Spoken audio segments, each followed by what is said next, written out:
narasumber yang sudah hadir pada hari ini. Dan tak lupa pula kita kirimkan salawat beserta salam ke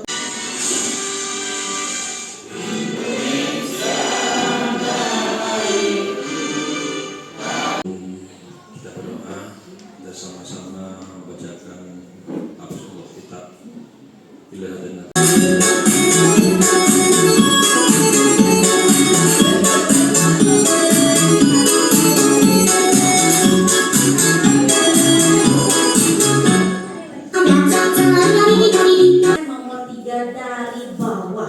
dari bawah, bukan 3 dari atas ya. Kemudian ada korelasi positif antara jumlah murid yang grow mindset dengan hasil akademik di suatu negara. Ya, jadi kalau misal kita sudah membaca hasil survei ini mungkin bisa nyambung ya Bapak Ibu dengan realita dan kenyataan yang kita hadapi secara nyata, apalagi di sekolah kita. Lanjut ke ini. Oke, nah ini daftar isinya, nanti nggak usah di skip aja, langsung ke slide selanjutnya. Nah, konsep pola pikir bertumbuh, lanjut. Nah, ya, ini tadi, mengapa pola pikir adalah segalanya? Karena pola pikir mengawali tindakan dan hasil. Ya, pola pikir akan mendikte tindakan yang dilakukan serta akan menentukan hasil yang diperoleh. Jadi sebelum kita melangkah, kita harus perbaiki dulu pola pikir kita. Lanjut. Nah, stop. Ya, ada konsep memerdekakan sehingga anak-anak merasa merdeka kalau misalnya diberikan tugas. Pada kenyataannya anak itu merasa merdeka kalau tidak diberikan tugas. Nah, pada pembelajaran mendalam ini ada perubahan, bukan merdeka tetapi memuliakan. Bukan memuliakan kita seperti menghamba kepada anak, tetapi adanya saling menghargai dan menghormati. Kemudian dengan mempertimbangkan adanya potensi, martabat dan juga nilai-nilai kemanusiaan. Nah, di sini pada pembelajaran mendalam itu kalau tadi Ibu Ivana bilang ada salam 8334 plus 2 PM. Ya. Itu nanti kode Morse yang membahas tentang pembelajaran mendalam. Nah, di sini pembelajaran mendalam itu ada 8 dimensi, 3 prinsip pembelajaran, 3 pengalaman pembelajaran, 4 kerangka pembelajaran, dan 2 asesmen. Itu makna dari 8, 3, 3, 4 plus 2. Nah, di sini Oh, betul. Iya. Baik.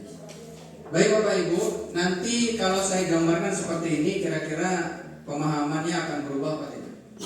Tadi di materi Ibu materi Pak Prasola di asesmen tadi ada kasus di Pak Muklis ada anak tidak bisa baca Quran seperti tadi kasusnya sahabatnya. Nah sekarang posisi kita memposisikan kita ketika ada anak tidak bisa baca Quran ini kita di PPT atau di PPB.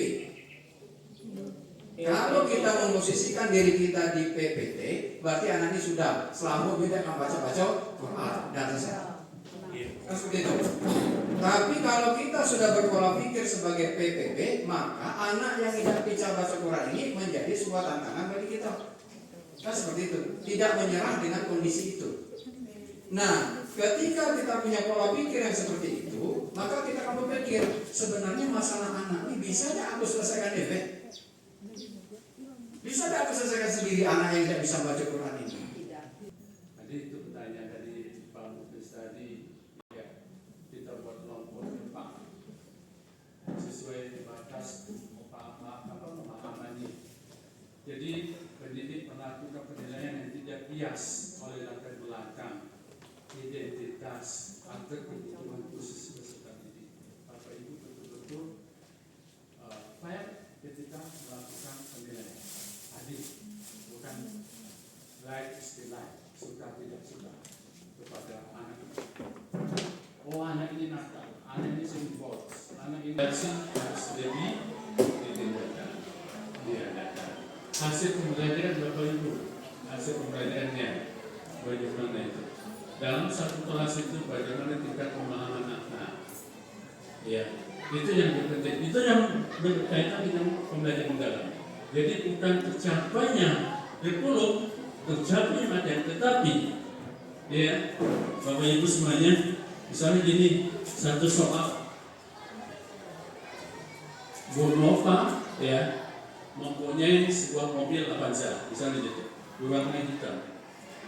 Mobil ini hari ini akan dipakai ke Linda, Lubuk Linda. Misalnya gitu ya. Dikendarai oleh Bu Nova.